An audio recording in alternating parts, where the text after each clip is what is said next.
suis Elsa Faucillon, je suis députée communiste encartée au PCF. Je suis née à Amiens, mais je vis depuis des années à Gennevilliers, qui est aussi le lieu de ma circonscription. Gennevilliers, Colombes, Villeneuve, et je vis là où je suis élue. C'est quand même important, je crois. Et depuis combien d'années? En fait, le début de mon engagement en 2005, il se fait beaucoup sur l'idée d'une 6e République. Pour être honnête, le RIC peut-être un peu plus cette année.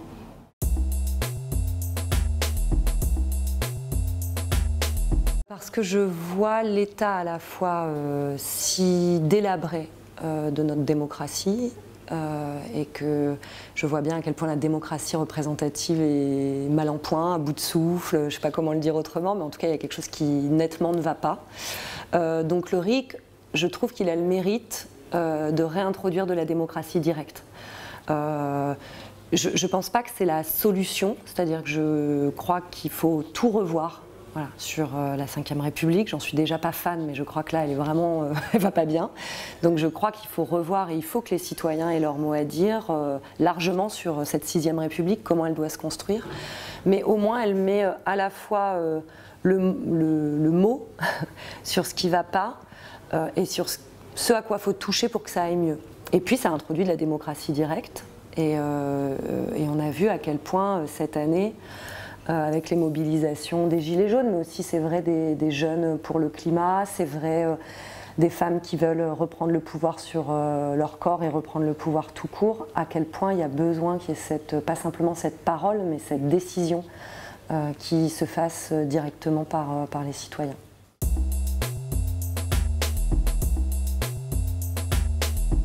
On entend beaucoup parler du terme de citoyenneté, c'est un mot qui est un peu à la bouche de tous les partis politiques. C'est vrai de la commune à l'échelle nationale, c'est vrai avec le service national universel par exemple en ce moment, mais c'est un mot tellement creux, tellement vide de concret aujourd'hui. Le RIC permet un exercice, je trouve, très simple, très direct, très concret de la citoyenneté, et c'est pas juste justement mettre un bulletin dans l'urne.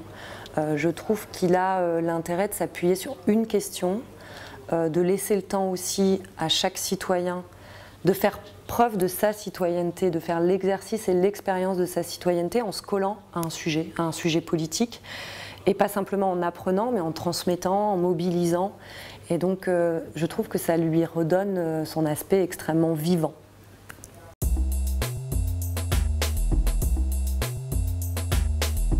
Alors, je le disais, aujourd'hui, c'est vrai que la 5e République, c'est pas ma République préférée déjà. Déjà à la base, je pense qu'elle avait un problème dès le démarrage, c'est qu'elle a un équilibre des pouvoirs qui est quand même plus en faveur de l'exécutif que du Parlement. En fait, je vais prendre la question peut-être autrement parce qu'elle peut être très technique finalement. J'ai pas de souci à ce qu'elle le soit, mais déjà le RIC que je préconise, il n'a pas de problème à s'adapter à la Constitution. En revanche, je trouve que... C'est quoi le RIC que tu préconises? C'est le RIC dont je vais vous parler de manière un peu plus importante après, qui est un référendum d'initiative populaire qui a le pouvoir en fait de faire adopter une loi à partir d'1 million de signatures citoyennes, c'est-à-dire il n'y a pas l'initiative d'abord des parlementaires, comme avec par exemple le référendum d'initiative partagée sur ADP. Là, c'est directement les citoyens qui se mobilisent. Il faut qu'il soit 1 million pour pouvoir proposer un référendum sur une loi, un sujet, question oui ou non. Et ça, il n'y a pas de souci à le faire, il faut simplement, effectivement, aujourd'hui, le faire adopter.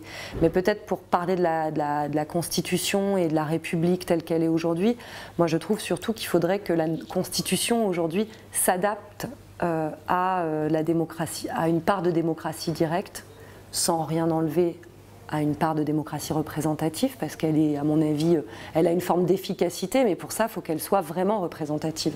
Ce qui n'est plus le cas, ce qui n'est pas le cas aujourd'hui. Donc je trouve que, une fois le RIC passé, ça doit être l'occasion d'aller plus loin dans le chamboulement qu'il faut faire du point de vue constitutionnel, du point de vue démocratique.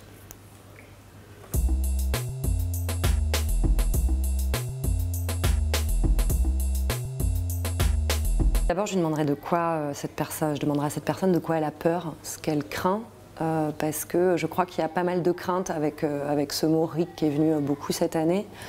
Peut-être, moi, ma première crainte, parce que j'en ai aussi, c'est peut-être que finalement ça laisse l'opportunité de s'attaquer à des choses qui me semblent totalement aujourd'hui installées et auxquelles il ne faut pas toucher. Je pense au droit à l'IVG, je pense au fait d'être contre la peine de mort, enfin à des sujets comme cela. Donc ça, évidemment, c'est un des premiers raisonnements qui m'est venu quand le RIC est venu sur la table.